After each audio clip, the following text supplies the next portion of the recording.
Hello everyone. Today we will talk about how to fix the overheat tracker.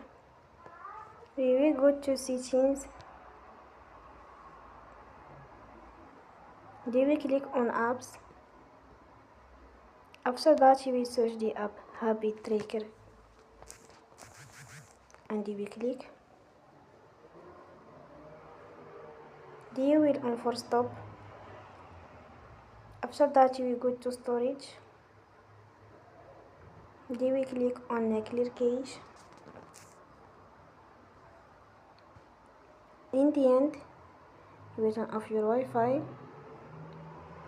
and you will turn again. Don't forget to support us by like and subscribe. See you next time and thank you for watching.